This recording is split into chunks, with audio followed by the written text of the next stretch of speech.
Hello everyone, welcome back to my channel. तो आज हम डिस्कस करने वाले हैं बच्चों ग्रेड 6 का द बैनियन ट्री हनीसक्ल की बुक का पार्ट 2 एक्सप्लेनेशन डिटेल्ड में, और पार्ट 1 का एक्सप्लेनेशन नीचे डिस्क्रिप्शन पे प्लेलिस्ट में आपको मिल जाएगा। तो आप ज़रूर रीड कर लीजिएगा, समझ लीजिएगा। कोई डाउट होता है तो कमेंट में लिखिएगा। तो देखिए 7th पॉइंट क्या कहता है हमारे पार्ट 2 का। The warm breezes of approaching summer had sent everyone including the gardener into the house। यानी कि जो वार्म ब्रीजेस, बिल्कुल जो गरम गरम हवा चल रही थी समर की, उसने सबको अंदर भेज दिया एक तरीके से। जैसे गर्मियों में लू चलती है, अब जून की बात अगर हम करें स्पेशली मई जून में, तो गर्म बहुत ज़्यादा होता है। तो उस टाइम पे इतनी गर्मी होती है, हम इजीली एकदम से बाहर नहीं बैठे रहते। जैसे विंटर्स में तो धूप के लिए हम बाहर बैठ सकते हैं, लेकिन समर्स में नहीं पॉसिबल है। तो उस गर्म हवा ने इनफैक्ट गार्डनर माली तक को घर के अंदर भेज दिया। I was feeling drowsy myself, wondering if I should go to the pond and have a swim with Ramu and the buffaloes when I saw a huge black cobra gliding out of a clump of cactus. At the same time, a mongoose emerged from the bushes and went straight for the cobra। अब यहाँ पे देखिए student, gliding का मतलब होता है sliding, moving smoothly, और clump का मतलब होता है बंच। अब यहाँ पे वो जैसे ही वो जब गर्मी इतनी ज़्यादा हो रही थी, तो उसने सोचा कि चलो मैं काम करता हूँ, मुझे थोड़ा ड्राउजी मतलब होता है नींद सा आना, बिल्कुल स्लीपी सा फील होना। तो वो सोचा मेरे को शायद क्या करना चाहिए, तालाब की तरफ जाना चाहिए और रामू और भैंसों के साथ नहा लेना चाहिए। तभी मैंने क्या देखा, एक बड़ा सा कोबरा निकल रहा है। कहाँ से? किसके झुंड से? झुंड इन द सेंस कि किसके बंच से, कैक्टस के। और उसी समय वहाँ पे एक मोंगूस भी आ गया, झाड़ियों से निकला। दोनों बिल्कुल आमने सामने अगर हम बात करें तो। So because of the hot summer everyone was inside the house. The author was feeling very sleepy and lazy, and rather he was deciding to visit the pond to swim with Ramu and the buffaloes when he noticed a cobra coming out of a clump of cactus and a mongoose from the bushes। एक इस तरफ से दूसरा उस तरफ से, and the mongoose came out of the bushes and went straight to the cobra। अब देखिए नेक्स्ट 8 पॉइंट हमें क्या कहता है।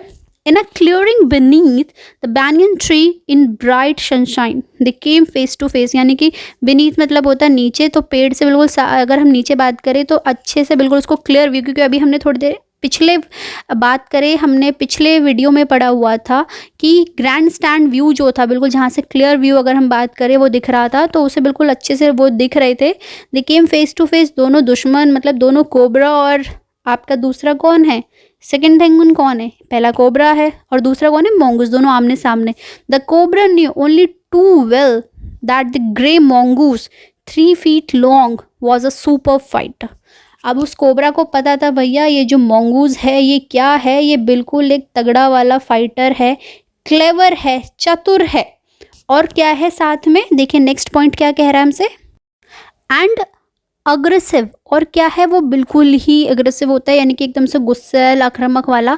बट द कोबरा टू, लेकिन कोबरा भी एक स्किलफुल एंड एक्सपीरियंस फाइटर, यानी कि एक तगड़ा फाइटर था। एक्सपीरियंस मतलब भैया साफ सी बात है, नॉर्मल लड़ाइयाँ वड़ाइयाँ होती हैं तो एक तरीके से वो एक्सपीरियंस हो चुका था, इतनी लड़ाइयाँ होती हैं। ही कुड, ज़रूरी नहीं कि हमेशा मोंगोस जीते या स्नेक ही जीते, दोनों में से कोई भी जीत सकता है। So he was he could move swiftly and strike with the speed of light, और बिल्कुल वो आराम से मूव, और उसने कैसे ही बिल्कुल जैसे बिजली की चमक आती ना एकदम से, वैसे ही स्ट्राइक करा एकदम से। And the sacs behind his long sharp fangs were full of deadly poison. It was to be a battle of champions.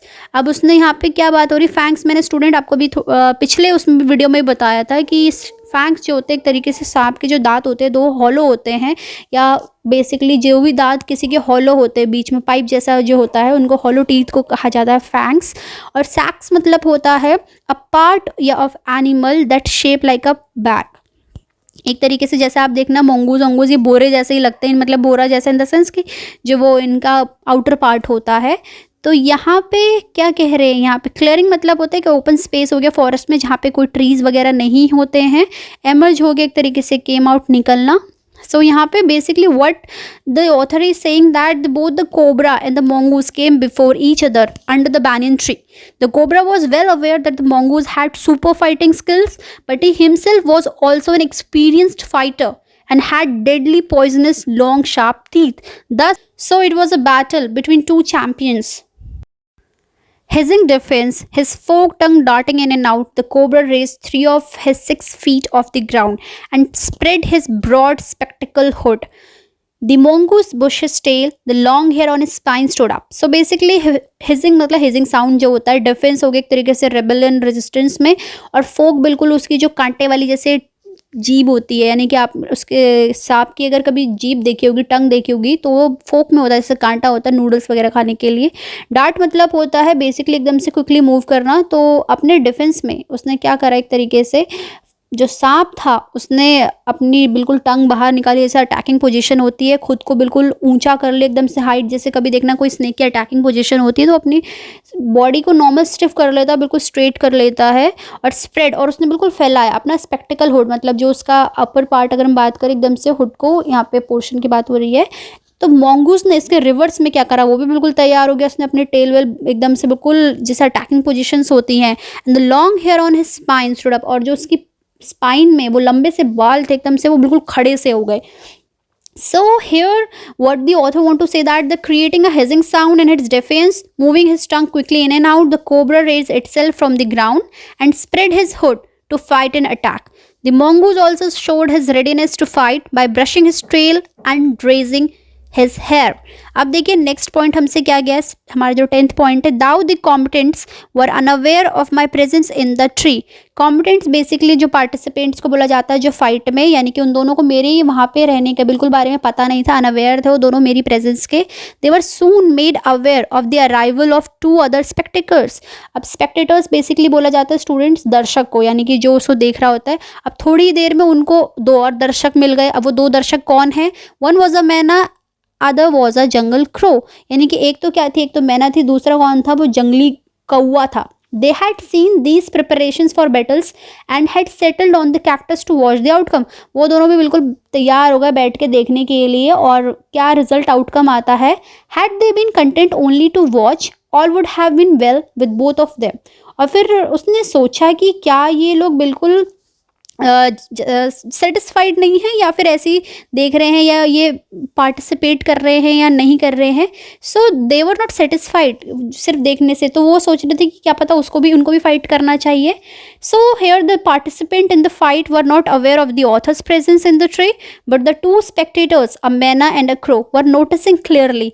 They witness everything and were settled on the cactus to watch the result, but they were not satisfied with just watching, rather they participated in the fight. अब देखिए next point हमसे क्या कहता है। The cobra stood on the defensive, swaying slowly from side to side, trying to mesmerize the mongoose into making a false move. अब जैसे basically अगर आप कोई गेम खेलते हो तो उसमें डॉज देते हैं, यानी कि एक तरीके से बॉल, अगर हम बास्केटबॉल की बात करें तो अगर आप राइट साइड को डॉज देंगे तो आप लेफ्ट तरफ को चले जाएंगे। सो हेयर द कोबरा क्या था, बिल्कुल डिफेंसिव पोजीशन पे था, और वो चकमा देना चाह रहा था कभी इधर से कभी उधर से mongoose को, ताकि वो कोई गलत मूव ले। But the mongoose knew the power of his opponent glassy unwinking eye and refused to meet them. लेकिन जो भैया वो क्या था, कौन, नेवला था, वो अपने ओपोनेंट को, यानी कि अपने सामने वाले दुश्मन को अच्छे से जानता था। उसकी पलके बिना झपके हुए उसने बिल्कुल मना कर दिया, एक तरीके से रिफ्यूज कर दिया। Instead, he fixed his gaze at a point just below the cobra's hood and opened the attack. और उसके बाद उसने क्या ध्यान दिया, उसने वो बिल्कुल रेडी था, वो उस सांप की चतुराई में नहीं आ रहा था, और उसने अटैकिंग पोजीशन बनाई। और उसको क्या दिख रहा था, हुड, यानी कि जो उसकी गर्दन थी उसके नीचे वाला जो हिस्सा था, नीचे वाला जो हिस्सा था, उस पर अटैक करने की वो बिल्कुल प्लान कर रहा था। सो the cobra was trying to spellbind the mongoose with his movement, but the mongoose was very well aware of the power of his opponent. So he fixed his focus on attacking the cobra at a point just below the cobra's hood and started the attack. Moving forward quickly until he was just within the cobra's reach, the mongoose made a pretend move to one side. Immediately the cobra struck, यानी कि भाई एकदम से वो इधर से उधर turn हो रहा था। जैसे ही वो कोबरा के रीच पे आता तो मंगूज ने क्या करा, प्रिटेंड करा, दिखावा, कभी इधर से कभी उधर से, कभी इधर उधर साइड करने लगा, और अचानक से कोबरा ने उसे स्ट्रक करा। His great hood came down so swiftly that I thought nothing could save the mongoose। मतलब वो इतनी तेज एकदम से आई, मुझे तो लगा कि भैया आज mongoose गया, यानी कि नेवले की तो बारी आज खत्म। but the little fellow jumped neatly to one side and darted in as swiftly as the cobra, biting the snake on the back and darting away again out of reach. Dart का मतलब अभी आपने पिछला भी देखा होगा first उसमें, तो डार्ट का मतलब होता है इन एंड आउट, एकदम से इधर से उधर जाना स्पीडली अगर हम बात करें तो यहाँ पे बात हो रही है कि जैसे ही मुझे लगा कि भाई अब तो मोंगूस गया, लेकिन वो जो लिटिल फेलो था, वो जो मोंगूस था, वो जंप हुआ एक साइड से दूसरी साइड में इतनी स्विफ्टली से, biting the snake on the back, snake के बैक पे बाइट करते हुए और उसकी रीच से दूर. So here the mongoose made false quick movements very close to the cobra, and the cobra attacked and moved its hood down so quickly that it seemed that the mongoose would not be saved. But the small creature was quick to jump and move on one side. It also bite the snake on its back and move again out of its reach. देखिए next point क्या कहता है हमसे. At the same moment that the cobra struck, उसी movement पे cobra ने struck करा, the crow and the मैना, जो क्रो और मैना थे, हर्ल जो होता है HURL का एक V2 फॉर्म है. हर्ल का मतलब होता है किसी भी वस्तु को बहुत जोर से हम जब फेंकते हैं. देमसेल्व्स एट हिम, दोनों एक दूसरे को, only to collide heavily in mid air, shrieking insult at each other, दोनों एक दूसरे के मतलब वो बिल्कुल ये देख रहे थे कौन जीतेगा इस तरीके से. एंड दे रिटर्न, वापस उनका हुआ, वापस कैक्टस प्लांट पे आ गए. And a few drops of blood, थोड़ी सी जो बूंदे थी खून की, वो glisten on the cobras back. वो शोन मतलब ग्लिसन का मतलब होता है एक तरीके से जैसे चमकने के सेंस में कहते हैं कि उस कोबरा के बैक पे चमक रही थी. अब भैया उसके नेक पे बाइट था एक तरीके से. तो यहाँ पे जो मैना और आपका सिंपल क्रो की बात करें, उनके बीच में हल्का सा कॉन्फ्लिक्ट हुआ. So the moment the cobra attacked, the crow and the mena threw themselves at him to come into the conflict. And after making loud short noises of attack, they came back to the cactus plant. Drops of blood were shining on the cobra's back. अब next point देखिए क्या दिया है. The cobra struck and missed. Cobra ने फिर से struck, फिर से अटैक करा, लेकिन फिर मिस कर दिया. Again the mongoose sprang aside. mongoose फिर से इधर उधर jumped in and bit, इधर से उधर भागता रहा. Again the birds dive at the snake, bumped into each other instead and returned shrieking to the safety of the cactus. फिर से वो दोनों यही मैना और कौवे दोनों के दोनों एक फिर से वापस आए अटैक करने के लिए एक तरीके से एक दूसरे पे. उसके बाद फिर बावजूद वो वापस कहाँ चले गए, कैक्टस पे चले गए. सो यहाँ पे सिंपली जो हम मेस्मराइज चीज़ें बोल रहे हैं, बेसिकली एक तरीके से फॉल्स मूवमेंट हुआ है. सेकेंड थिंग अगर हम बोले तो एक अनवॉइस एक्शन जहाँ पे लिया था, आपके किसने बात करेंगे, हम स्नेक को भी कह सकते हैं. So the cobra attack but missed it and the mongoose again jumped aside. The birds again try to attack the cobra but were collided with each other. फिर से वो दोनों चिड़ियाँ जो थी वो कोबरा को एक तरीके से अटैक करने जा रही थी, फिर से वो वापस आ गई. So they came back to the cactus crying. वापस वही आपस में उनकी दो चिड़ियाँ हैं, एक चीज़ के लिए लड़ेंगी तो इनके बीच में भी आपस में टक्कर होंगी. तो नेक्स्ट पॉइंट देखिए क्या दिया है हमारा. The third round followed the same course as the first but with one dramatic difference. अब वही तीसरा राउंड चल रहा था एक तरीके से, उन दोनों की लड़ाई हो रही थी कोबरा और mongoose की, लेकिन इस बार एक थोड़ा सा चेंज था. The crow and the mena still determined to take part in the preceding dive at the cobra. दोनों के दोनों बिल्कुल, क्योंकि उन्हें साफ सी बात है सामने जिसको फायदा होगा वो उसको उठा के लेके चला जाएगा, एक तरीके से मार के खा जाएगा. तो यहाँ पे कोबरा और मैना फिर से दोबारा से गए प्रोसीडिंग करने, यानी कि दोबारा से अटैक करने उस सांप को. And dive at the cobra, cobra पे डाइव, लेकिन but this time they miss each other as well as they mark. लेकिन इस बार उन्होंने मिस कर दिया. The myna flew on and reached its perch. मैना बिल्कुल उड़ी और वहाँ से उठ के अपने उस पे स्थान पे चले गई ऊपर पर्च पे. अगर हम बात करें, पर्च बेसिकली सेटल होने को कहते हैं, कहीं पे एक सामने बैठ जाना. लेकिन the crow try to pull up in the mid air and turn back. Crow फिर से हवा में ही उड़ा और वापस आया.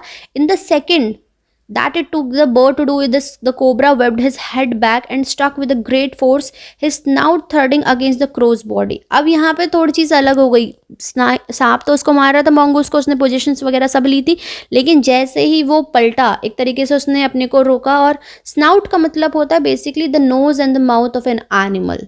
तो यहाँ पे जैसे ही वो पलटा, उसने क्या देखा, उसका क्रो की बॉडी में उसका मुंह और नाक लगा एकदम से. तो यहाँ पे अब क्या होने वाला है, क्रो के साथ कुछ तो भी होने वाला है. So the third time again the birds tried to attack the cobra in the same manner, but this time there was a change.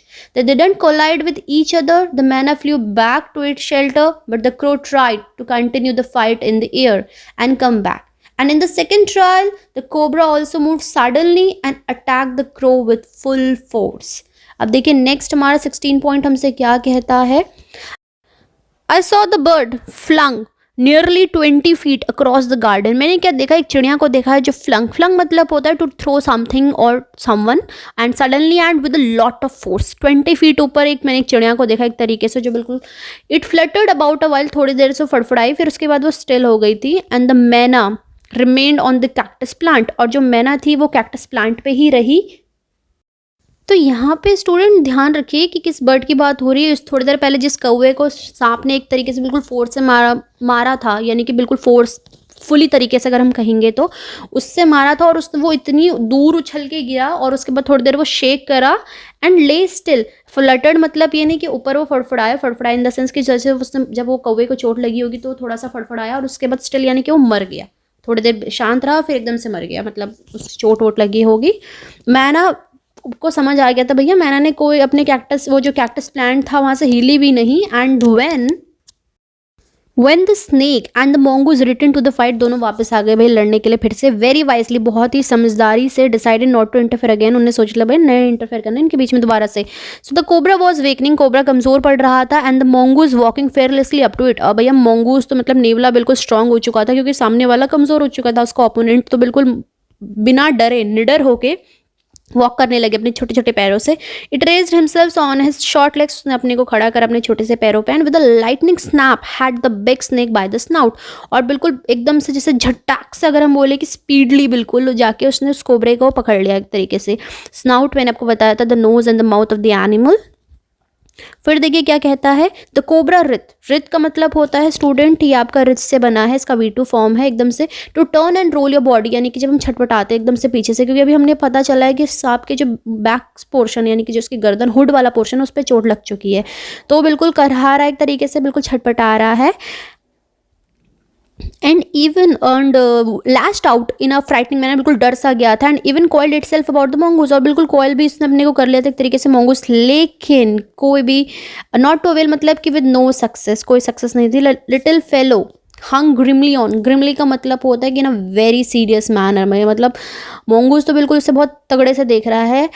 Until the snake had ceased to struggle, जब तक सांप के अंदर था भैया कि वो स्ट्रगल करेगा, करता रहा। And then he smelt along its quivering length, quivering मतलब होता है to shake very lightly, gripped it and round the hood and dragged it into the bushes। जब so उसने सिंपली देखा कि भैया अब तो कोबरा वीक पड़ चुका है, पूरा मतलब मरने की स्थिति में हो चुका है, उसे फाइनली अटैक से मार दिया एक तरीके से, तो उसको कोबरा को अपने उसके हिब्ड से खींचते हुए यानी उसकी गर्दन वाले हिस्से से खींच के ले गया झाड़ियों में।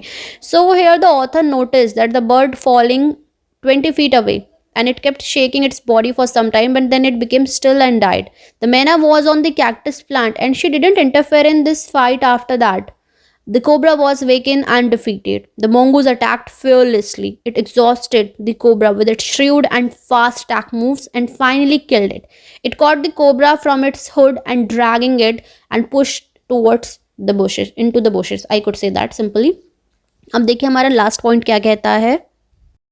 The myna dropped cautiously to the ground, जो मैना थी बिल्कुल सावधानी पूर्व होके एक तरीके से सावधानी लेके ग्राउंड की तरफ को गई, हॉप्ड होते हुए। हॉप चिड़िया जो उछलती हैं उसको हॉप करना कहते हैं।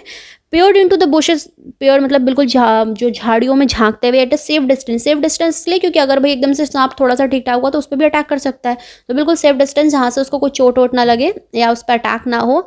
एंड देन और उसके बाद उसने कुछ देखा होगा तो with a shrill cry of congratulation flee away, यानी कि बिल्कुल वो चीख, जो श्रिल मतलब होता है हाई पिच एक तरीके से, तो वो उसको देखते हुए वहाँ से उसने देखा कि मे बी सांप मर चुका है एंड वो बहुत खुशी में वहाँ से उड़ गई। So myna fell down to the ground and hopping about that she reach the bushes, giving a congratulatory high pitched sound, she flew away.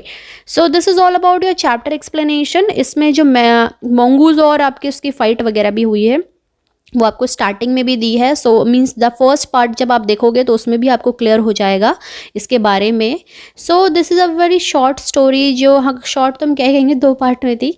तो ये आपके लिखी है रस्किन बॉन्ड ने, स्लाइटली अब्रिज, अब्रिज मतलब होता है एक तरीके से कहीं से उठा के लिखना, उसको ट्रांसफॉर्म करना और किसी बड़े से पार्ट से हिस्सा लेके एक तरीके से। सो here the author in this full story, if I say that it's narrate an incident of a fight between a mongoose and a cobra that he witnessed as a young boy while sitting under a banyan tree at his grandparents' house. So this is all about the explanation. तो abridge में आप confuse मत होना, it simply means that कि कोई भी हिस्से का छोटा पार्ट कर देना, उसके बाकी पार्ट्स को हटा के थोड़ा सा इन्होंने छोटा करा है रस्किन बॉन्ड ने. So this is all about the explanation. I hope the explanation will clear your all the doubt, but still if you have any doubt regarding this chapter, you can use the comment section very wisely and type your queries there, and I'll try to provide the solution within the same day. So that's all for today's class. See your all the chapter explanation already given in the video of the simple that in playlist, and you can watch all the explanation. And now if we talk about the moral of the story, that if we say that under the banyan tree one, so artistic creativity is a gift to be used for the benefit of others people. So that's all about this. content पसंद आए तो like comment share, channel पर नए हैं तो इसे subscribe करना ना भूलें.